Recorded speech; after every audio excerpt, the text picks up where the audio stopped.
Welcome into the Bet the Board podcast, powered by FanDuel Sportsbook. I'm your host, Todd Fuhrman, joined as always by my esteemed colleague and co-host, the one, the only Payne Insider. But this is the perfect time to remind you, FanDuel.com/BetTheBoard.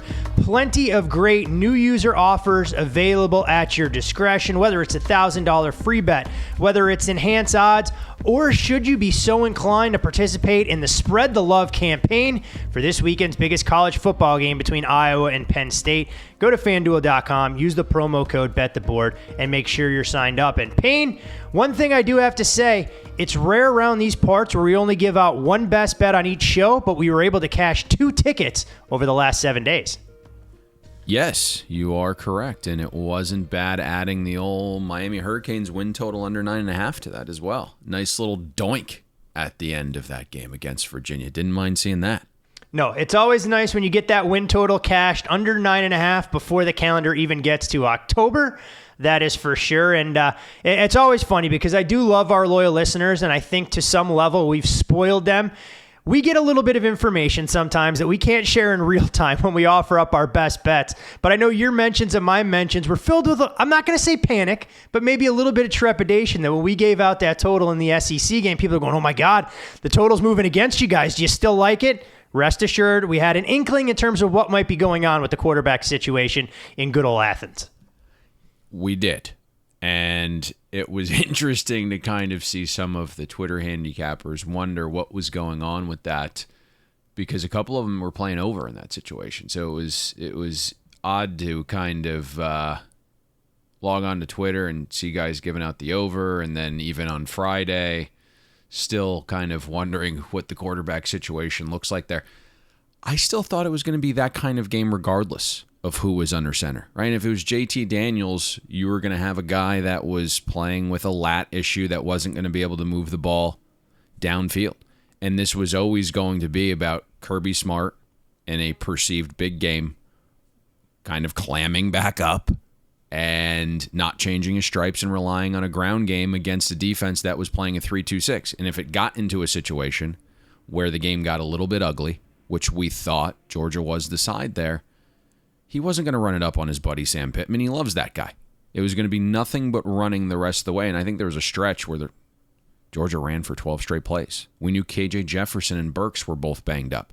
So when you talk about Georgia losing its quarterback and probably the 2 biggest weapons on Arkansas both playing at less than 100%, we saw Kirby Smart in that game, late second quarter, effectively pack it in. That's when the whole running game I'm started. out. That was it. We're running the ball. And that's how strong that play was that I joked on Twitter. Drew wrote that article about underlying things that impact games, and that's why good bets sometimes lose and bad bets sometimes win. In college football, I believe it was over the course of the last, 2 years, anytime a special teams touchdown occurred, the overs went about 64%. We're hitting at about a 64.2% clip in those situations. So as soon as you see that early Georgia special teams touchdown and you read that article the same week, it's immediately ingrained in my head throughout the entire 60 minutes of football.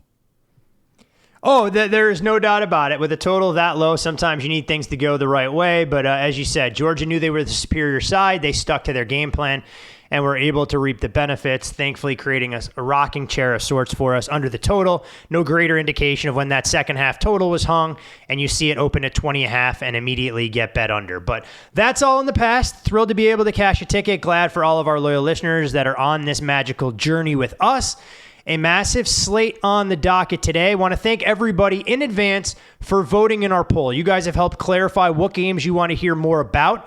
So as a result, we've added not 1, but 2 games where we'll address single factors before we get into the full trifecta of big game breakdowns for a relatively unattractive slate compared to what we had to go through last weekend, Payne. But I think the best place to start would be in Lincoln, where it's the Nebraska Cornhuskers who find themselves as modest field goal underdogs, 3.5 now at FanDuel Sportsbook. Total in this game has come down a touch into the low 50s. And when you look at this Nebraska team, Payne, I think everybody wanted to write them off for dead in the wake of their upset loss against Illinois to start the season. But quietly, the Huskers have strung together 5 straight covers. They're now 3-3 on the season, and they were able to accumulate the largest margin of victory in a conference game since 2000, when they were a member of the Big 12 and they beat Baylor 59-0 with that dominant performance last weekend against Northwestern. Meanwhile, their opponent, you look at Michigan, they've outscored their opposition 199-64. That's the third best point differential in the country. And Nebraska, well, they're going to have to overcome losing 14 straight games versus ranked opponents, dating back to a win versus then number 22 Oregon, long before Scott Frost was leading this program. But I think as Nebraska goes, and when you begin to look at a game of this magnitude at Memorial Stadium on national TV, it's all about Adrian Martinez. It is. And I was poking around yesterday into some quarterback numbers. And so I'm not going to say anything earth-shattering here, but quarterback play is so important to offensive success. But when you really try to measure it and assess it, it was way more staggering than I initially thought. And if you look at something like QBR relative to the team's success on an EPA per play basis, it just jumps off the page. That QB play is more valuable than initially we thought. And I always felt like, Todd, we had always been on the higher side of quarterback values. When you start to see injuries happen and guys tweet out what they think the downgrade is, it's like, man, I think it's way more than that. So I was actually surprised. One thing along those lines too.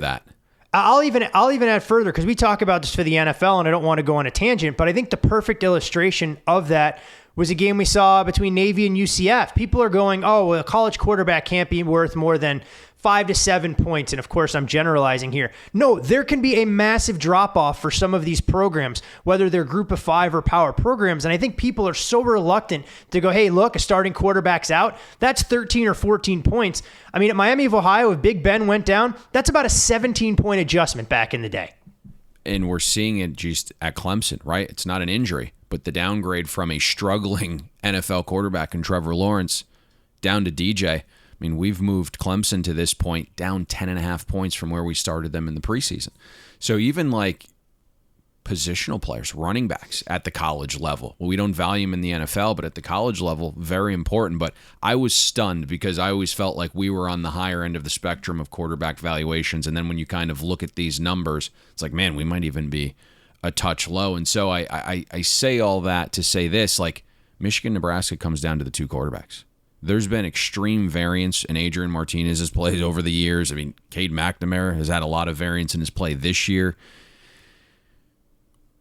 You look at Cade McNamara, he's got to be able to hit some throws as well, right? Has to hit some explosives over the top. That's where Nebraska's defense is most vulnerable. Standard down passes and explosive passes where Nebraska can kind of be attacked despite the slew of super seniors in the secondary.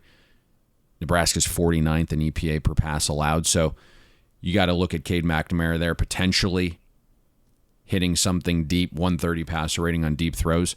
But the thing here, and getting back to Adrian Martinez, is it feels like Michigan has more talent across the board. They have other ways that they can potentially beat you. So the key factor is Adrian Martinez, to your point. And I think for him, when I look at this, it's going to be a lot of him in the run game. That's important because it really allows Nebraska's offense to open up and operate at peak. And I think we're going to see, like we traditionally do, right, a ton of RPO from Nebraska. And I think that's where they might have their edge. Michigan hasn't faced a dual threat quarterback at the Power 5 level this season. They've faced, a real weak schedule of quarterbacks when you look across the board. Rocky Lombardi, Dylan Morris, who has talent, is just kind of being held back by Washington staff. Graham Mertz, who is right now the second worst Power 5 quarterback in QBR. Then you had Noah Vedral. And I think that name is the one to think about here because Vedral and Rutgers, if you watched that game, made a halftime adjustment against Michigan's defense. They went with their zone read and RPO concepts in the second half. And Vedral really isn't the best runner. He's kind of bigger. He's more physical, and he did pound Michigan at times and picked up a couple extra yards on some key third downs. But you look at how he played in the second half, some solid fakes. He made some strong, quick decisions in that RPO game. And because of that switch, Michigan really struggled defensively in there. And I think you're going to see that exact same thing with Adrian Martinez, except it's going to be on steroids, right? Like, he's substantially better playing that kind of style and offense than Vidral, right? And you go back to that game, Rutgers was successful on 74% of their third quarter snaps, 50% of their fourth quarter snaps, making that adjustment in the second half alone with that concept, something that obviously Nebraska's built on offensively. A watered-down version of that with Rutgers. 5.8 a carry, 155 rushing yards in that second half. And that's a Rutgers offense 99th in EPA per rush. Nebraska's 8th. So when you look at Adrian Martinez as a passer, he's going to be substantially better if the run game is working, if his legs are working, and I think that's a real possibility. He's substantially better as well from at least the Illinois game onward, throwing with this play fake element. So Adrian Martinez's legs is going to be the key here. Michigan has not defended that look well when it saw it this season. They're well below the national average in defensive line yards per rush. So obviously, there's some beasts along that defensive line. Aiden Hutchinson is just an absolute disruptor.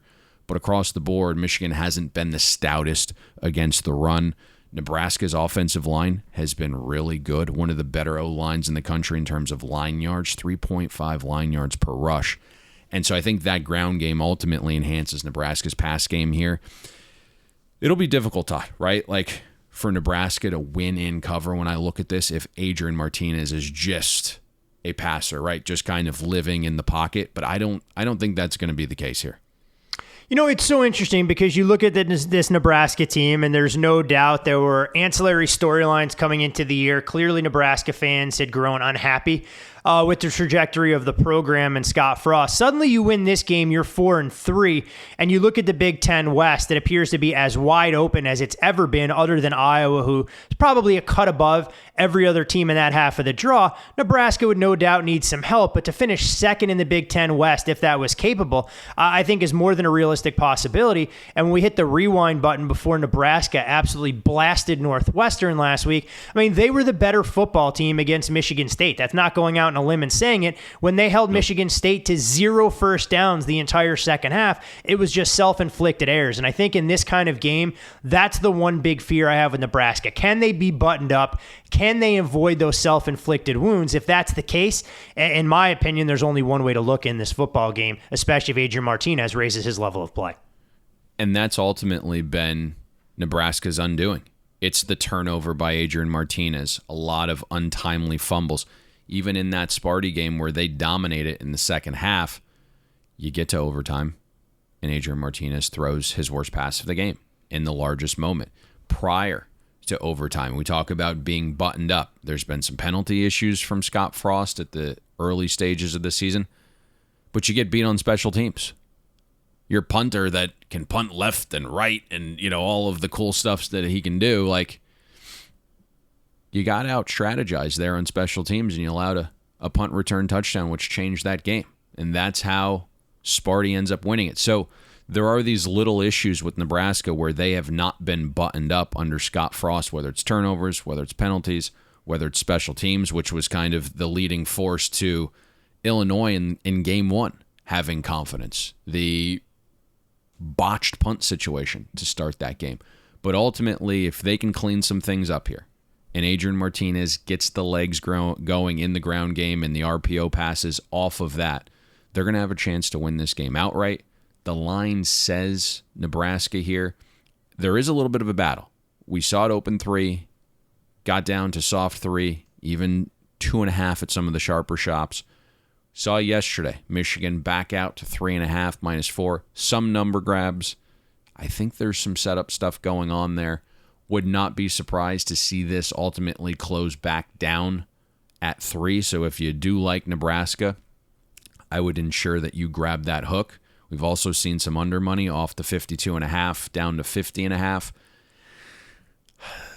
I don't disagree with either of those. And if I were forced to bet it like you, Todd, I'd be looking at Nebraska. And the question is, can they finally get over the hump?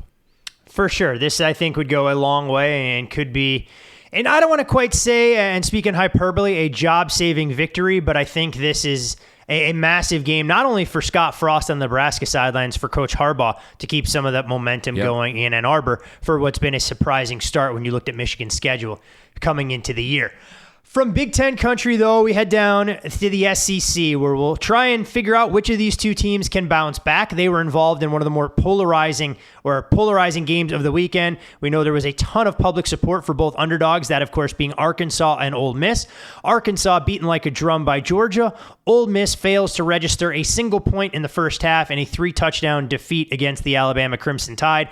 You're looking at Ole Miss right now, a 5.5-point favorite at FanDuel Sportsbook. Total sits at 66.5. And Payne, I know it's cheap, but we can probably call this the Matt Corral revenge game. And the reason I say that, everything that Corral said leading into this season was about how he performed last year against Arkansas, where he went 20 of 38, but those aren't the alarming stat lines. He threw not 1, not 2, not 3, not 4, not 5, but 6 interceptions against an Arkansas defense that stymied Ole Miss. Why is that all relevant? Because Arkansas, up until their game against Alabama last weekend, was the last team to pitch a shutout against Ole Miss in the first half. The Rebels have lost 7 straight to ranked opponents at home. Arkansas has lost 13 of its last 15 true road games in conference. Something has to give Saturday down there in Oxford, Mississippi. This is really the mirror image game of the week. And it kind of just dawned on me, and I know you're on social media more than I am. The Spider-Man meme? Is that where you're going? Yeah, if this game was a GIF, that would be this game. Like, that would be the GIF, right? Is it GIF or GIF? I'm too old to know that. No. If you're too old, then I don't know what that makes me. I'm borderline ancient, and you're the trendy guy around these parts. You have two offenses that want to spread you out. Two offenses that run very similar offense on the ground. It's lots of zone fills, lots of outside zone, stretch plays with boots and nakeds. The two running games are very similar. And then you have two defenses that didn't quite have SEC caliber talent along the defensive line, so they use a rush 3, drop 8 approach, trying to confuse you rather than, be the most physical and imposing defenses that are just, talent through the roof. Like, they don't have those options along the defensive line, so they've kind of made concessions and went more scheme-based. Now, you mentioned all the talk this week. It's about Matt Corral rebounding from the 6-interception game. And no doubt, he was confused last year. Odom did a great job. We saw Corral kind of through phases of that game lose confidence. The body language wasn't great. But what's interesting is, despite 6 turnovers with 3 minutes to go, Ole Miss was down 5 with the ball. Now, Ole Miss ended up having 7 turnovers last year. Arkansas scored 2 defensive touchdowns. One of the Ole Miss turnovers was at the 1-yard line, and a few more into plus territory. Matt Corral was so bad. Minus 18.5 total passing EPA in that game. Worst of his career by far. In the second quarter of that game, Corral had a 0% passing success rate on passing downs. We all saw the college game day piece last week on Corral. The Arkansas game was kind of the turning point for him personally, and in his football career, he went from a guy that said he partied nonstop to shifting his focus to football. That's smart because he's going to make gobs of money here coming up. From the Arkansas game on up until the Alabama game last week, you could make the case that Matt Corral is the most consistent quarterback in college football over that stretch. I mean, Ole Miss is ranked top 3 in both explosive pass rate and yards per pass among all Power 5 teams since the start of last season. If you listen to Sam Pittman's presser this week, he's aware he's not facing the Matt Corral of old. Pittman kind of mentioned watching Corral's press conference from a year ago when he had the 6-interception game, and he was like, boy, he's definitely got us circled on the schedule after that game. And from what I've seen on film this year, he is substantially improved. And so Pittman came out and was like, we can't really use last year's game plan with how good Matt Corral is now. He'll pick us apart. So I would expect him and Barry Odom to have to come up with something new, add in a few wrinkles that Corral has not seen. If you look at last year's game and some of the halftime adjustments that were made, Ole Miss was able to move the ball in the second half, right? They decided to run the ball into light boxes. They were a plus 20 net in success rate for the third quarter. So, Kiffin was able to make some of those halftime adjustments. Ole Miss had a 57% success rate in the fourth quarter. That's the key here. It's important not to force things, right? Like hand the ball off, take the 4 or 5 yard gains, be willing to throw short and into the zones. Not everything has to be forced to the intermediate and deep areas, which is kind of the strength of this Arkansas defense. And you kind of see Matt Corral last year getting frustrated, right? Like after he was willing to hand the ball off, after he was willing to take off, after he was willing to like throw the short pass, it was like he was just itching to push the ball down the field. And that's when he got in trouble. I think Ole Miss just has to be smarter, right? Flat out in this game. Now, here's the interesting part is you do have another battle going on in this game, Todd, right? Like we saw the -5 get laid on Ole Miss Monday by the numbers guys. We saw on Tuesday a group take the 6.5 on Arkansas. The total opened a touch short at 66 based on my core numbers, but these types of games with familiarity, like that are just like, familiarity through the roof here. And defenses that see this exact style of offense at practice every day, defenses that both play the drop 3 rush 8, so explosiveness kind of gets negated and the clock is typically always running, make it a difficult proposition to go over here. So I see value on the over based on my core number, but I won't play it because of the familiarity, because of the potential lack of explosiveness. Last year, there was like 0 pop in this game. And I think we'll actually eventually see some of the sharper money hit this under. The only question I have, Todd, is if you're one of the offensive minds in this game, right? Your Bryles, your Kiffin. If I know the opposing defense was just in a war against the fronts of Alabama and Georgia, and both got bullied for 60 minutes, I'm probably going tempo here and trying to wear you down so that later in the game, I have a little bit easier of a time in terms of my pass protection, in terms of being able to move the ball. That's the thing that just creates a lot of variance in this total. So the core number says over. I could see both teams wanting to go a little bit tempo-based. If I was one of the offensive minds, I would do that. But the style of familiarity is just, it doesn't leave me confident, and I'd actually be leaning under in this game, even though the number suggests we should be going over. And when you look at pace and tempo, Ole Miss, of course, wants to play fast. It's very much in their DNA. Arkansas, a little bit more methodical with the way they go about doing business. One injury to keep tabs on, and I wasn't sure if you uncovered an updated status, but I couldn't find anything. Jonathan Mingo, who was ruled out last week for Ole Miss, one of their top receivers, 15 catches on the year for 290 yards, walking around in a boot. They were a little bit mums in terms of what his lower body ailment was. Have not seen if he'll be available for this weekend, but of course, if you're looking to make a case for the over, you clearly want the Rebels to have all their weapons at Matt Corral's disposal. Yeah, no doubt about it. I'm not quite sure. It looks like it says 3 days ago out with a foot injury. So I'm not sure what his status is going to be for this one at this point. But ultimately, you obviously want all your weapons, but I think this is more of a style thing. It's one of those games that you flip on and you're like, yeah, okay. Both these defenses have seen these run types at practice each and every single day. Neither of them allow explosives. It's going to be a 4-yard pass here, a 7-yard pass there, tackle and gather in front, and the clock just keeps ticking. And then you also have the factor of KJ Jefferson, right? He's clearly going to play in this game, but what I saw of him last week, one of his best attributes being his legs, he clearly wasn't 100%. So that part of his game, if that's not all the way there, you could see that offense struggle a little bit there. So this is what's interesting. So it opened 66. We're out to 67 at some of the sharper places. And again, my core number's like, yeah, that makes sense. And then I look at the game and I'm just like, oof, I'm not sure the style is something that I want to tangle with going over here. Yep, makes a ton of sense. And the one thing that we saw last week for those folks that watched the Alabama-Ole Miss game, we know Lane Kiffin, extremely aggressive, and you applaud him for it. They've gone on fourth down more than any team in the country, I believe, so far. But the one thing Alabama can do that very few college programs can, they can take advantage of putting together those 10 to 12 play marches. They're not a team that's going to implode and need to hit the home run, and you saw them really reap the benefits when they were able to consistently march, not going about hunting the big play that Ole Miss's defense has done an excellent job preventing with some of the adjustments they made from 2020 to what we've seen in 2021. Staying in the SEC, Payne, one of the oldest rivalries in the conference, Auburn will welcome in the Georgia Bulldogs, both team off a very impressive performance in their own right last weekend.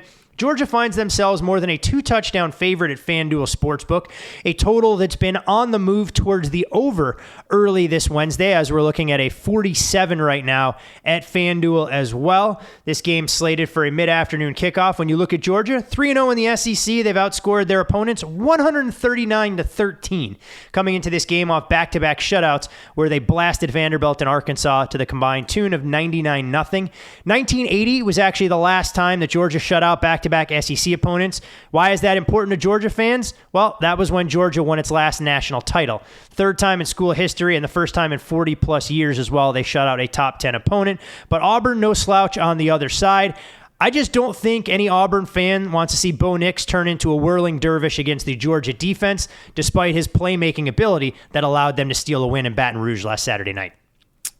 That's, you hit that perfectly. Bo Nix willed Auburn to a win last week. They were down 13 early. If you haven't seen it, Nix probably made the play of the year on 4th and 2, which sent a surge into Auburn. And you think about the venue, LSU at night, and one of the toughest environments of college football, right? We knew Bo Nix's road woes. Those are well documented. But that, I thought, was a semi-solid performance, especially when you consider Auburn's starting field position. It was the 21-yard line last week, and Bo managed basically 55% of the drives he was in for to end in a productive drive. He connected on 3 of his 7 deep passes with a touchdown. And so I think the best way to describe Bo Nix's performance was timely last week. I think he was solid situationally. But this still isn't a good Auburn offense. Nix was pressured on 43% of his dropbacks last week. When he was kept clean, Nix wasn't really threatening. 5.7 ADOT. The receiver group, which has some question marks, didn't help at all. They were credited with 5 drops. So I'm not quite sure what Auburn's offense is. I think last week was maybe a shot of confidence, but it's not very good. When you only factor in games. How dare you, Payne, talk so poorly about Civil War General John Samuel Shanker out there as a fullback, as the key cog in the Auburn passing game? How dare you? I don't know who the name. Is that number 47? Yep, that's exactly who it is. And I feel like Auburn has one of those guys. I feel like Auburn has one of those guys on their roster every year for the last 15 years.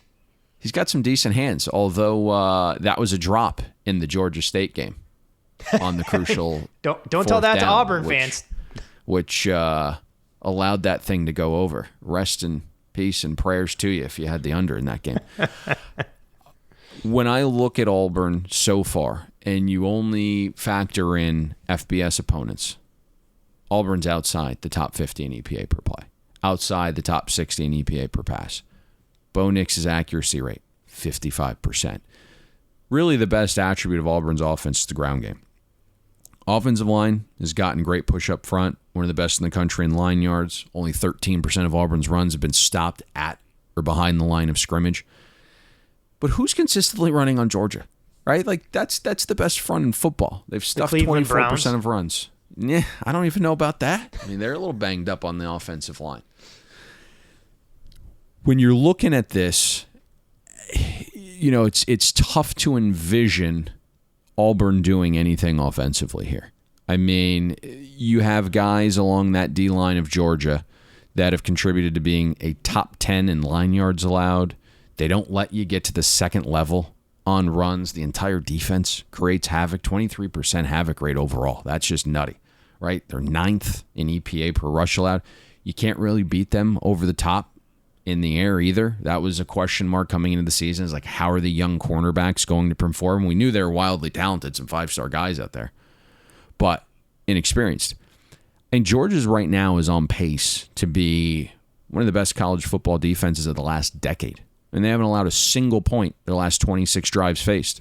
If you only look at drives that qualify as non-garbage time, Georgia allowed 2.8 yards per play on drives that matter, right? They held Arkansas, 18% success rate for the entire game. Clemson, 28% success. Those are two of the better teams that they've faced to date, right? On the season, Georgia's allowed opponents to pick up 16% of available yards. And this is also a well-rested Georgia defense. They were only on the field last week for 23 minutes, 49 total snaps. You look at some of the big guys in that front seven with Wyatt, Davis, and Dean. They played a fraction of those total snaps. So, Brian Harsin's going to have to figure out how to come up with something here to not just manufacture points, but not have his offense be the reason Georgia's offense scores and is set up in prime position themselves. So you look at a game like this, it's, a 1st to 20, 1st to 21, maybe 23 or 24 that wins. Sometimes picking up a first down, maybe a second first down, and punting isn't a terrible drive, but there really isn't a single offensive advantage for Auburn here, Todd. I mean, this is one of those things where you're like, hey, I'm looking at all the metrics, but then when you kind of put together your notes to talk about the game, you just start digging. You're trying to find something, right? You're hoping to uncover something that is of value in terms of what you're going to do with the game betting-wise, and then maybe what you can talk about here on the podcast. It's like, there's nothing. There is not a single advantage that Auburn has here on offense. Not one. Does Georgia have a massive advantage, in your opinion, in their ability to move the ball consistently against what I think is an underrated Auburn defense that when you dig into some of their numbers, you talked about it on the preseason podcast that Derek Mason coming over as defensive coordinator was going to be one of the more unheralded hires within the coaching ranks talked about at large as far as college football national media. But what he's been able to do, especially with in-game adjustments, is second to none. Yeah, I mean, I think you want to keep an eye on the status of JT Daniels. Obviously missed last week against Arkansas. Kirby Smart has him doing everything this week but throwing. And then Daniels is going to test it pregame and throw for the first time this week pregame. That is the plan in place. Kirby's calling it a game time decision. I think it's smart either way, right? Make Auburn plan for two quarterbacks. If it's JT Daniels, I think this game goes from being easy for Georgia to one that becomes substantially tougher against Arkansas, right? Like you get up 24-0 out of the gate. You're going against a team that plays a 3-2-6 defense with a light box front, and you can just turn around and hand it off. Run it all game. Spencer Bennett wasn't asked to do a damn thing last week. 11 total passes, 6.5 yards per pass attempt, and 82 passer rating. He wasn't a factor in that game. Didn't need to be a factor in that game. But if it's Spencer Bennett and... That's your boy Stetson you're talking about around I'm there. the only guy taking that likes shots him at too. Stetson Bennett. I'm the only guy that likes him. But you're playing an Auburn defense that has 9 guys on the D-line that are 4 stars or better. Spencer Bennett's going to actually have to contribute here. And you look at defensive line yards. Auburn top 15 in the country there. They're stuffing 27% of runs that are behind the line of scrimmage. Front seven's creating havoc on 17% of snaps. This isn't going to be one where you can just consistently turn around and hand it off when the entire world knows it's coming and just be able to play bully ball every single down. Now, Auburn is dealing with some issues in their front seven that we're going to have to monitor as well. Owen Popo, one of the better cover linebackers in the country. He missed the last 2 games. Harsin did sound optimistic there when I listened to the presser this week. T.D. Moultrie, he grades out Auburn's 3rd best defender to date. Didn't travel with the team to the LSU last week. That sounds more disciplinary. Let's see if he gets out of the doghouse in time to play here. Typically, when you see a Georgia on the schedule, that's when you are removed from the doghouse, but we'll see if that's the case. It's not like a must-win for Harsin at this point. It's all about building some culture there. But what stunned me last week is by late Thursday night, I would say Thursday morning, I would say probably Wednesday, it was looking like Stetson Bennett in terms of our information. But it didn't really leak until late Friday night, and obviously it became official Thursday morning. The line went from Georgia minus 18.5 down to 17. I have JT Daniels worth far more than a 1.5 points, especially when it's not really a true 1.5 points when you're starting to deal with some of those numbers higher up the ranks at 18, right? I have that about a 3-point adjustment from Stetson Bennett, and I like Stetson Bennett more than just about anybody. But if you look at Daniels and Bennett side by side, what I think is kind of confusing odds makers here is if you look at accuracy rates and adjusted completion percentage, it all looks identical. Stetson Bennett actually has a much better ADOT. He averages more air yards. But I think it's important to remember who Stetson Bennett's faced, right? It's against UAB, who's 120th in the country in EPA per pass allowed. He came in with, in a no-pressure situation against Vanderbilt, up 35-0 after JT Daniels left. Garbage time against South Carolina. He's thrown 41 total passes this year. That's it. Virtually all of them are meaningless. So I think it's important that, you kind of look at who Stetson Bennett is, and you look at what some of his metrics were over a larger sample size in meaningful games last year. And we talked in the preseason about what JT Daniels meant to this offense in terms of pushing the ball down the field, being more explosive, being a little bit better of a passer in the intermediate areas. And ultimately, that's why JT Daniels won the starting job this year. Wasn't really a question mark. This is a downgrade. But in this game, it's important to get Spencer Bennett comfortable early, right? Todd Monken needs to design some easy throws, some rollouts, some bootlegs, play action.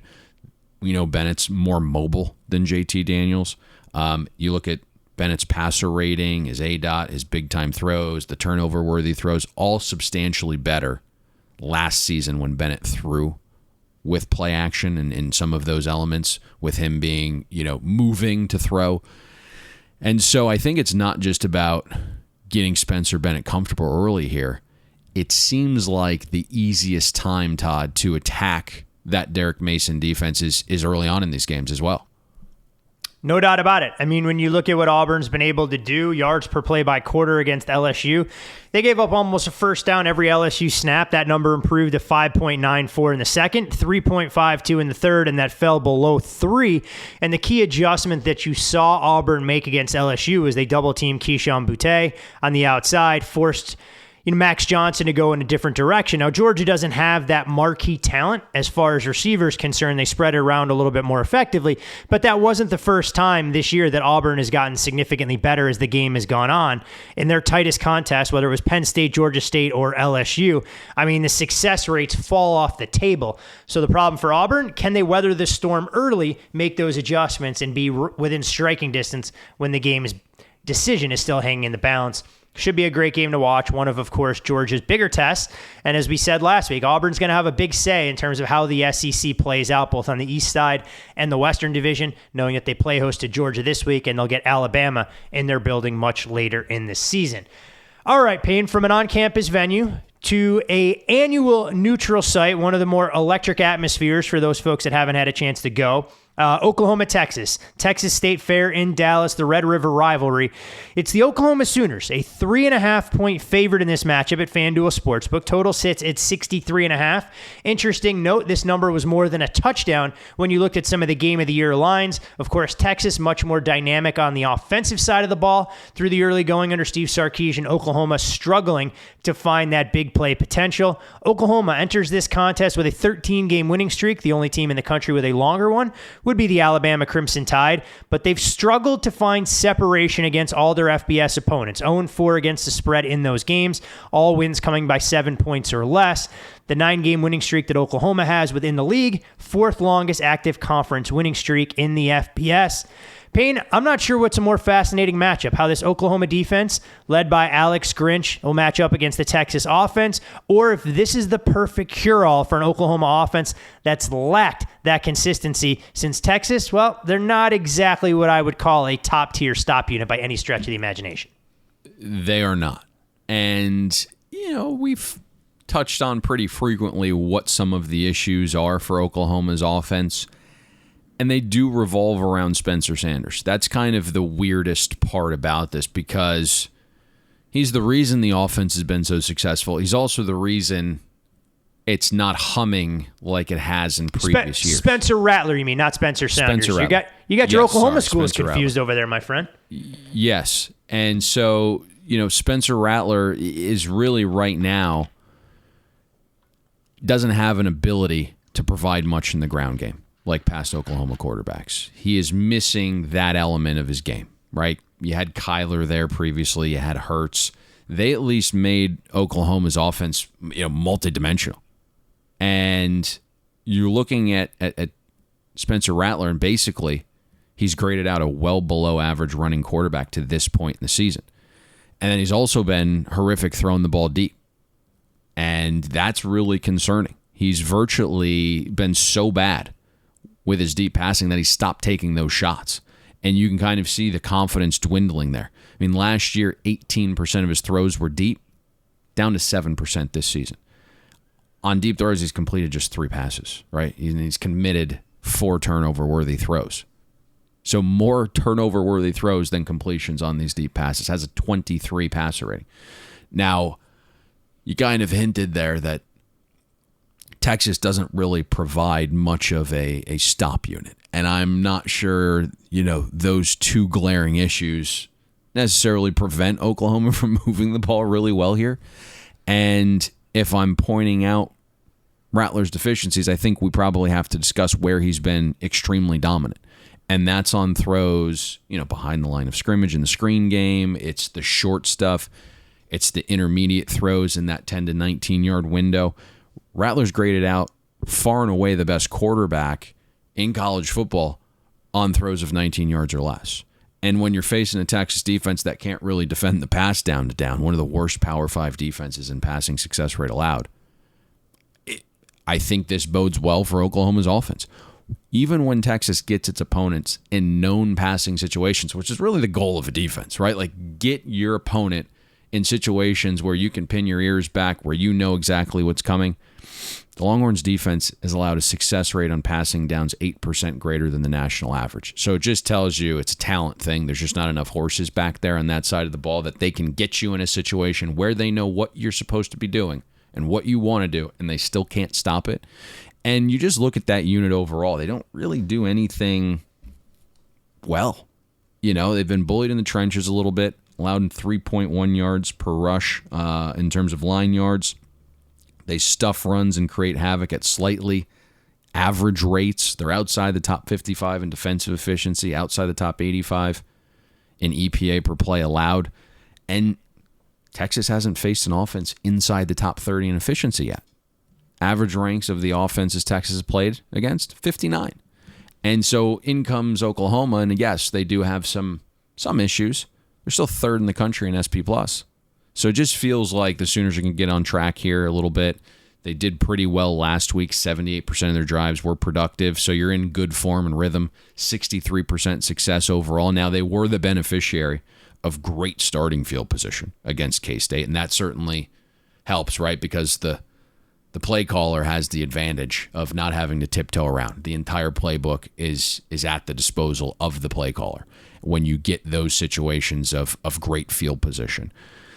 The other thing that I think to monitor here is Texas's inability to get stops when teams enter their green zone. 4.2 points per trip allowed. I know this is a rivalry game, and so I would assume Texas's defense plays closer to their peak than their floor, but this doesn't really feel like Texas is going to provide much resistance here defensively, Todd. No, I mean, they haven't. Throughout the season, they've been able to run away and hide from a couple of their opponents.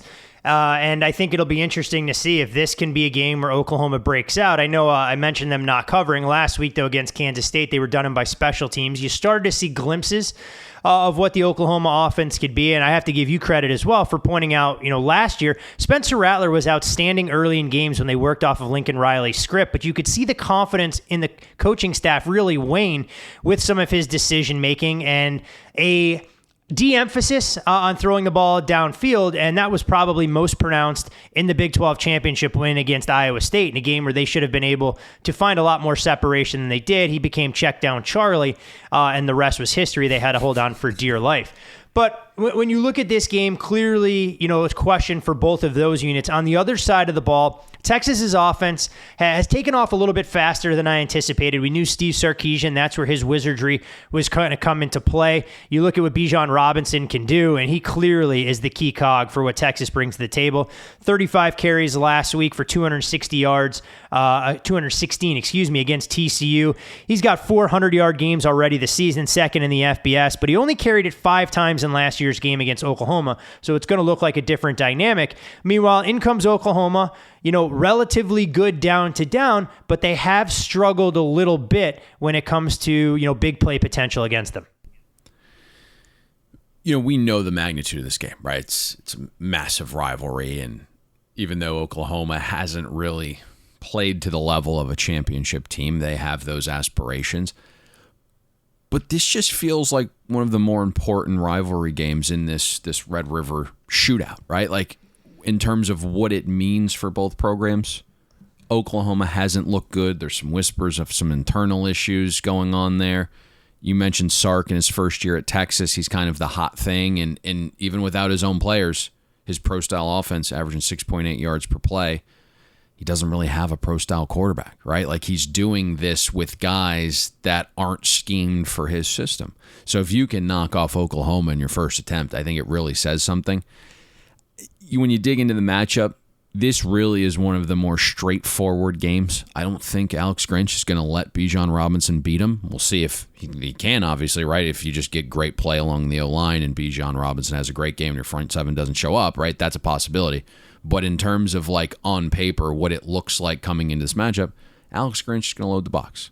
He's going to force Casey Thompson to beat him through the air. I'm sure Sark knows that as well. But Bijan Robinson is the engine to this offense. And I believe we said in our Big 12 preview there might not be a more valuable non-quarterback to its team in the country than Bijan Robinson. And so far this season, 40% usage rate through 5 games. Nobody else is on Texas' offense is even in the 30 percentile range. Christian McCaffrey of college football.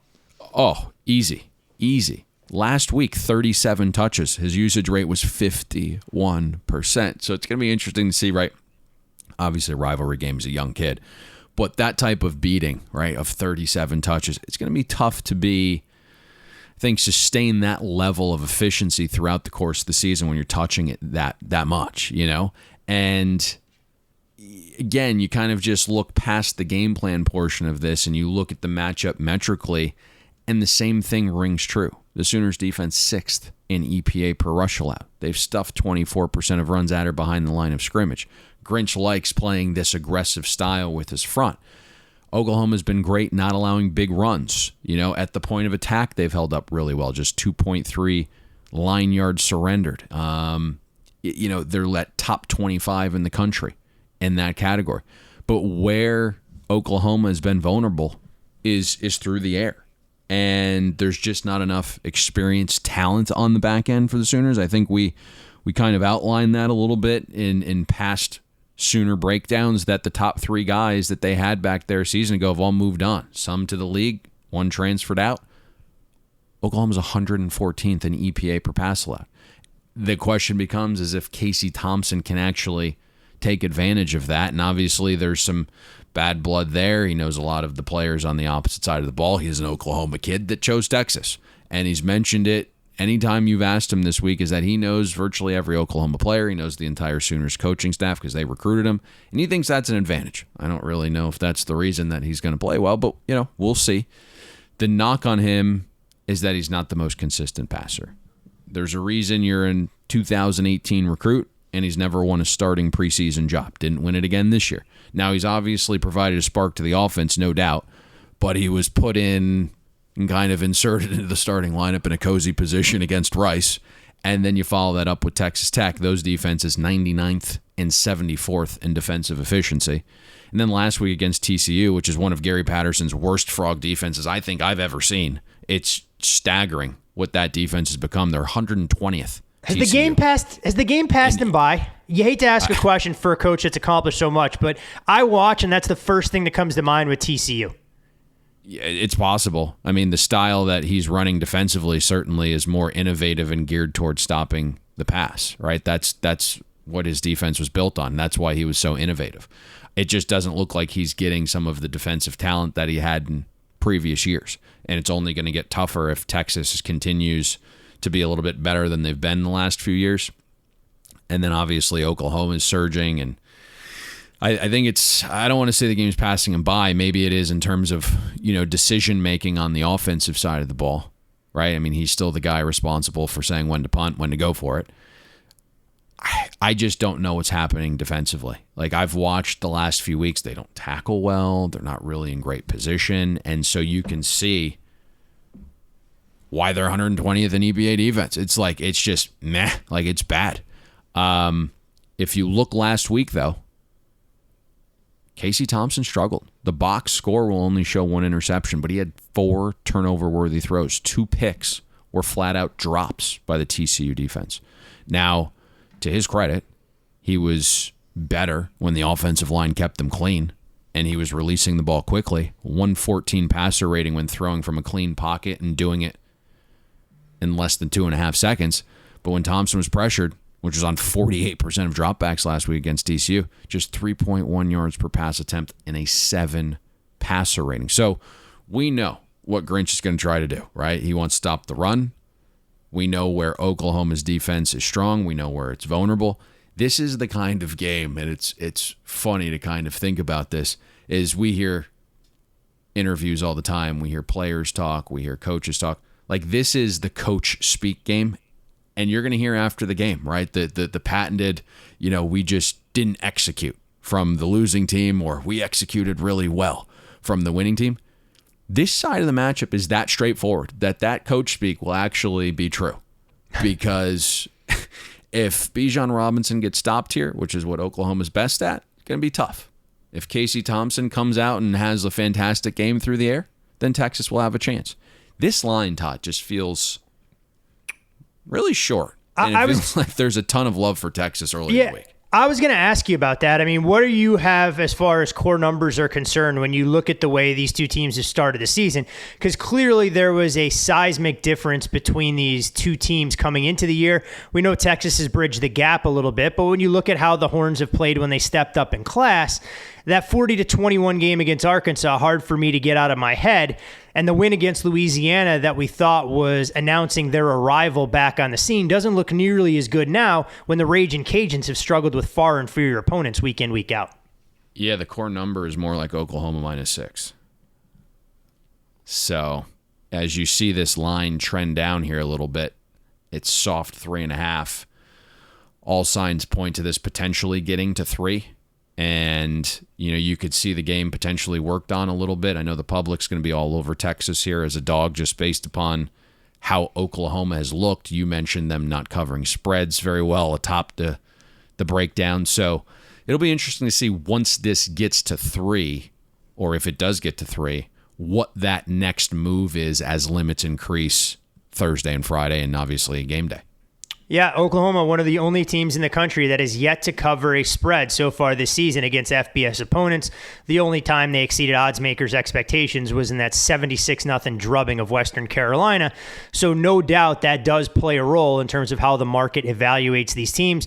And while we never encourage our listeners, Payne, obviously, to look at bet splits because that's a cheap way of trying to arrive at a handicapping decision, I am always fascinated to see how the tickets break down in a game of this magnitude, knowing that you may have one opportunity to buy stock at the bottom of the market when public perception hits that all-time low.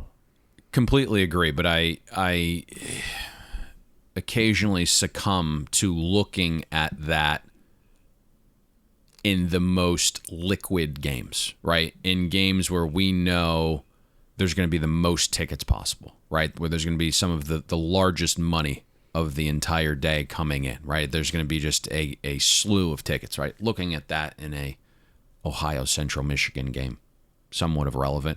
And you're never going to factor that into the decision-making process, right? Like if we all just sat here and said, hey, I'll just wake up Saturday morning and see who, the public's on and just look at ticket counts, like we could just all save ourselves 80 hours a week doing this and, you'd be profitable just looking at bet splits. That's not typically how that works, especially in college football. But it is interesting to see some of the love Texas is getting. Obviously, you blow out Texas Tech. You barely cover against TCU, and the perception is that TCU is, a solid football team. So all of a sudden, it's like Oklahoma struggle city, probably should have lost to West Virginia at home. You can see why some casual bettors are gravitating towards Texas. I mean, to their credit, worse Texas teams have beaten better Oklahoma teams in this game.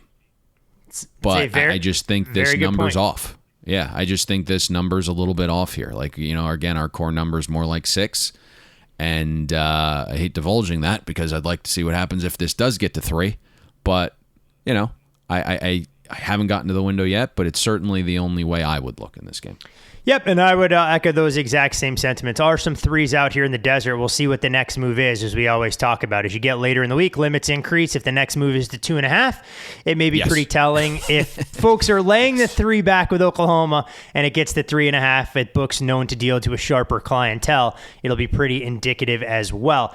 Perfect time to remind all of you, our loyal listeners, to follow Payne on Twitter at Payne Insider. I'm Todd Fuhrman. You, of course, can follow me there as well. Most importantly, follow the podcast at Bet the Board Pod. And if you haven't already done so, go to FanDuel.com/BetTheBoard. Make sure you become a sign up at FanDuel. Take advantage of their generous sign up bonuses that are there. You can opt into their Spread the Love campaign just in time for arguably the biggest matchup of the weekend in all of college football, Payne, that takes us to Iowa City, and it's the final big game breakdown we have on the docket, where the Iowa Hawkeyes are a 1.5-point favorite, 2-point favorite in some spots.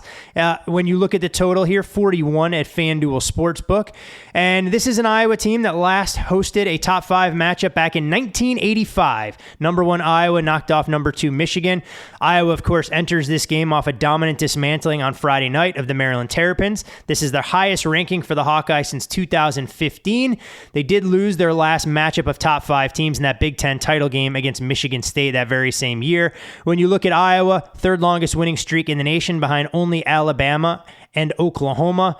When you look at Penn State, a team that was ranked 4th or better in the AP poll for the first time since 2017. This is a Nittany Lions team who's figured out their offensive identity with Sean Clifford at the helm and a new offensive coordinator, still trying to identify who their lead back is, and James Franklin wasn't shy about saying that in his press conference leading up to this contest. We know about Jahan Dotson. We know about Parker Washington. And Payne, I think that's the matchup to watch, this Penn State aerial attack against one of the nation's top secondaries in the Iowa Hawkeyes.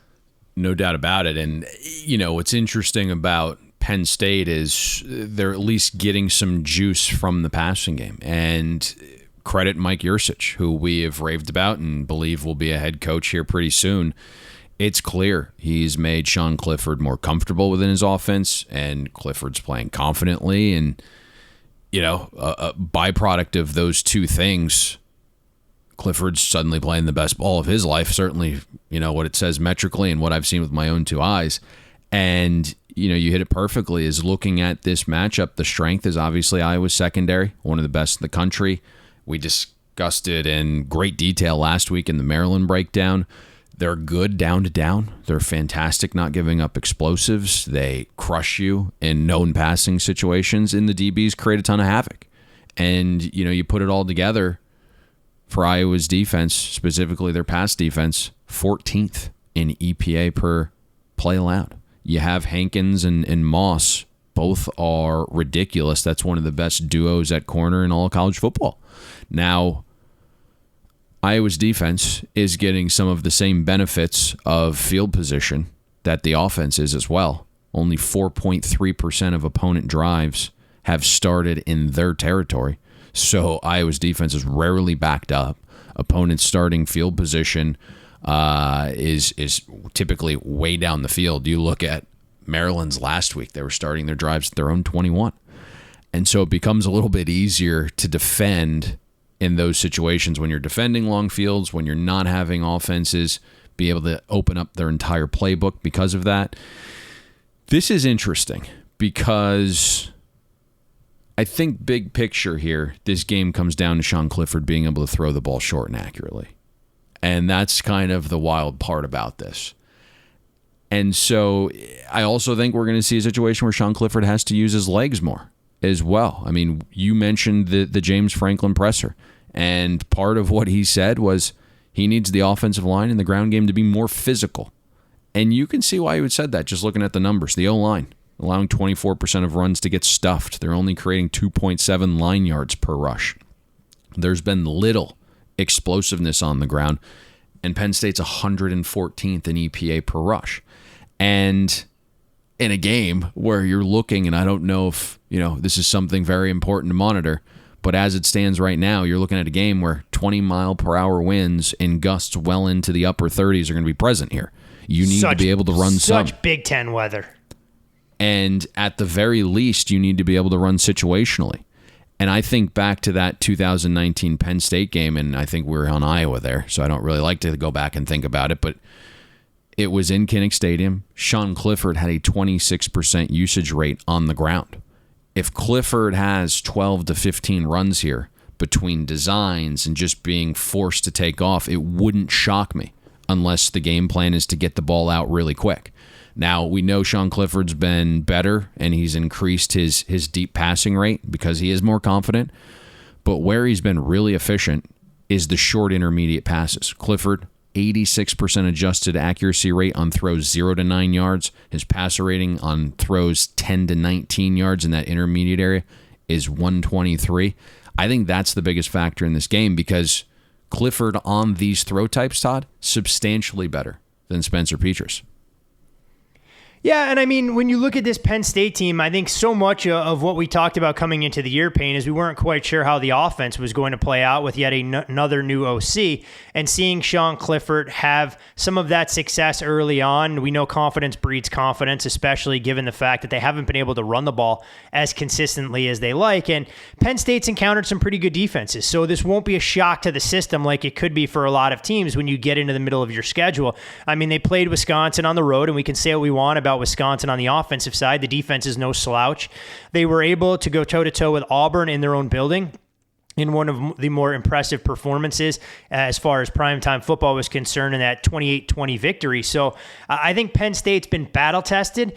Iowa, I'm not going to take anything away from what they've accomplished because it's not just this year. They were one of the best defenses from a yards per play standpoint last year. And you talk about being able to defend the full field. They still have only surrendered 25% of available offensive yards to their opposition. Now, on the other side, Payne, I think this is where Penn State can get a pretty big advantage against an Iowa defense that hasn't been forced to do a whole heck of a lot. And when they have, they've underwhelmed, and underwhelmed might not be strong enough words to describe what we've seen from Spencer Petras, Tyler Goodson, and an unheralded receiving core where we've yet to see a Tyrone Tracy or Noah Reganey really emerge as a viable number one threat. Now, what was interesting to me, because I watched most of the Iowa game against Maryland, the one thing we had been criticizing Brian Ferentz for is not throwing more. And maybe it was just the game plan for Maryland, or maybe it's a 38-year-old guy that sees some of the best offensive minds his age, and he's like, they're all throwing more. This passing thing might actually work. And so when I watched the beginning portion of that game, 4 of the first 5 plays for Iowa's offense against Maryland were passes. 4 of the 6 plays on the second possession, passes. To cap off the first touchdown drive, 4 straight passes, and then Petras had a rushing touchdown. The next touchdown drive, 2 plays, 2 passes. And that's really the way to do it. When you have a quarterback like Petras kind of searching for his confidence and really hasn't shown to be really the most accurate. He's not very accurate at all. But you want him throwing when a defense has to worry about both run and pass. You don't want him doing it when the world knows he has to throw. And that's why Petras probably played his best game of his Iowa career when you consider the situation, the venue, the magnitude of the game. 8.6 yards per pass attempt, 80% adjusted accuracy, 130 passer rating, 5 total touchdowns. He was fantastic in that game, and the whole thought process coming in was like, you need to build the lead, so then Spencer Petras is forced to pass, and Brian Ferentz was like, I'm going to trump you. I'm just going to come out and pass with Petras. It was really one of the better game plans I've seen from Brian Ferentz in his time calling plays. Now, you also don't anticipate Iowa being the beneficiary of 7 turnovers against Penn State. So I'm going to take the under there. To score. I'm taking the under 7 turnovers. That's the lock of the weekend. I don't use the L word. The L word is frowned upon, but I'm going under 7 turnovers here. Best bet. Best bet. Best bet. That's it. Let's get out of Dodge. See ya next week. So you look at the first 8 scoring drives for Iowa on Friday night. They went 27 yards, 59 yards, 10 yards, 26 yards, 45 yards, 46 yards, and then, big one here, 65 yards, and then another 29-yarder. And that's really been the theme for Iowa all season. And I am, fully cognizant. I'm on board that special teams and defense matter. Hidden yards are a thing, right? Being buttoned up and not turning it over and playing crisp on special teams. Those are all elements of football. I get it. But 25.4% of drives for Iowa have started in their opponent's territory. The national average for starting field position is the 30. Iowa starts their drives nearly a full first down better than that. Their drives against Maryland started at the 49-yard line. Now you get Penn State's defense that actually makes you earn everything. 13th in EPA per play allowed. They don't give up explosives. Down to down, only 38% of snaps have graded successful against Penn State's defense. When they get you in known passing situations, they don't leave you much hope. So again, maybe we see Brian Ferentz say, hey, we're going to come out here. I know you don't think much for quarterback, but we're at least going to give him a chance and throw on first down because we see what you have done to quarterbacks in known passing situations. Now, this is the element that's interesting here. You do have to question some of the passing offenses Penn State's faced. I'm not sure Iowa's the passing offense to maybe test that area, but you had Wisconsin, you had Ball State, you had Indiana, all outside the top 109 in EPA per pass play. Auburn 61st, and then you had FCS Villanova on the schedule, so that secondary really hasn't been tested. The other area where Penn State's a little soft is stopping the run, but that hasn't been a strength for Iowa's offense like it has been in the past. You lost some key cogs along the O-line to start the season. Iowa just hasn't been getting that push up front. Obviously, Tyler Goodson's awesome, but Iowa's had 26% of their runs stuffed. So are you going to be able to kind of attack that area of weakness for the Penn State defense? We did see them get bullied a little bit in the opening game against Wisconsin, but Iowa's offensive line, they've created just 2.5 line yards per rush of space. And as good as Goodson is, he hasn't gotten to the second level very often. It was awesome again. I thought that was Brian Ferentz's best game by far. He recognized the issue, but he also understands that Tyler Goodson's the best weapon, so he used him in the pass game against Maryland in open space. But this points to being an absolute grinder, right? I mean, the total open 42.5. It's getting steamed down to 40.5, right? I mean, the matchup says that this is a grinder. The coaching styles kind of depict the same. Who can put a drive or two together? Because that might be all it takes here is, 2 touchdown drives, right? Like who can limit mistakes? Who can win the field position battle? You're looking at special teams. Iowa's 8th in efficiency there. Penn State, kind of around the national average, right? That might be what changes the complexion of this game. Is the costly turnover? Is the field position battle? That's just kind of the vibe of this game. And so, you look at this, Todd, and we have seen a little money come in on Penn State early this week. Nothing substantial, taking it down from 2.5 to 1.5. Is this the game? Because this will be the type of game. Does the Iowa fortunes regress here with turnovers? Is it Penn State that wins the field position battle? Ultimately, I think those two things are what decides the outcome of this game, because there aren't really like a ton of glaring down-to-down advantages here. You know what? And I hate to make this parallel, but I will. I know there's a lot of overlap between the Iowa Hawkeyes fan base and the Chicago Bears. What Iowa's doing this season reminds me an awful lot of the Bears back in 2018, where their defense was outstanding. They created short fields. The offense did enough when it was asked of them, but can they win a game entirely on their own merits if Penn State doesn't turn the ball over and they're okay punting and not being uber aggressive like you kind of outlined in the breakdown there? I want to see Iowa win a game like that. They opened my eyes a little bit, like you mentioned. Spencer Petras playing his best game as a member of the Hawkeyes program on Friday night against Maryland.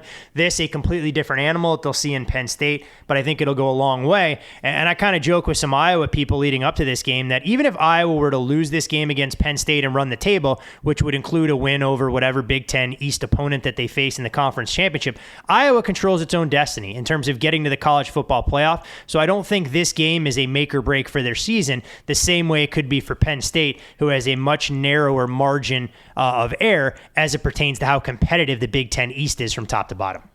Oh, no doubt. And if you look at strength of schedule moving forward, Penn State plays one of the most difficult schedules remaining in all of college football. So the test really starts here. Obviously, you had Auburn at home at the early portion of the season, but now you go to Kinnick Stadium, which has just been a house of horrors. And you're in a virtual coin flip game here.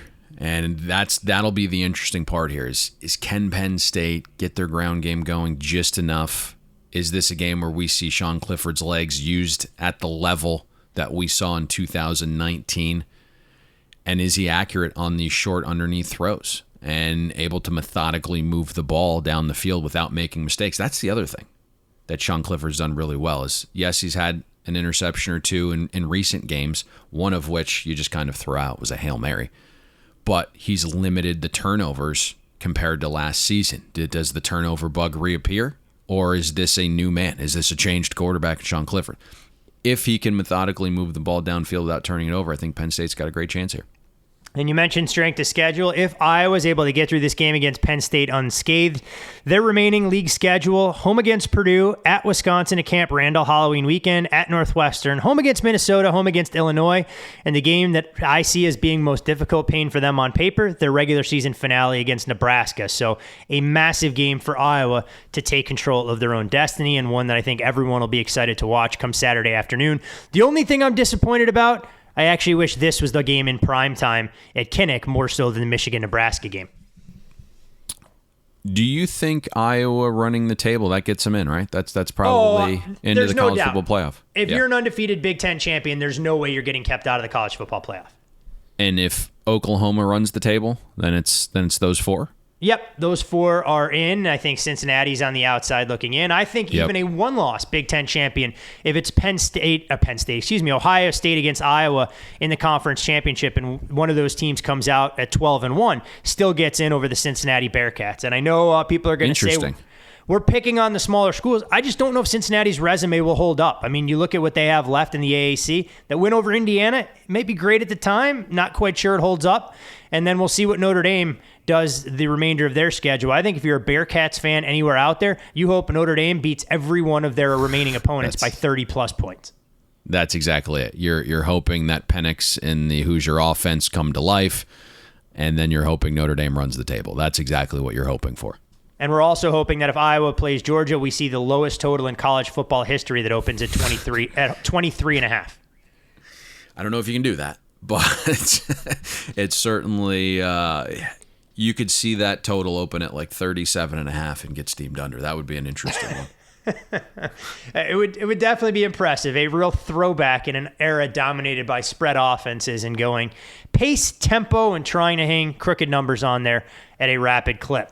5 games broken down as in-depth and as eloquently as we know how to do around the Bet the Board home offices of sorts. Not exactly the most attractive slate in terms of impactful games from a viewership standpoint, but I still think plenty that'll captivate the nation as they stay glued to the edge of their seat as we get into the first couple of weekends of October and the separation of haves and have-nots.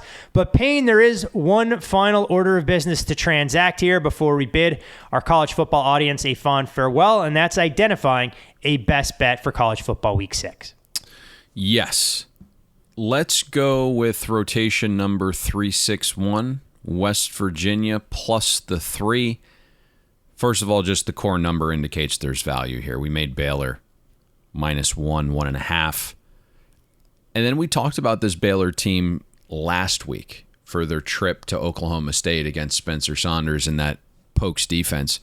And the one thing that we uncovered was Baylor's offense really didn't do anything the first 3 weeks of the season in terms of actually displaying what their offense was.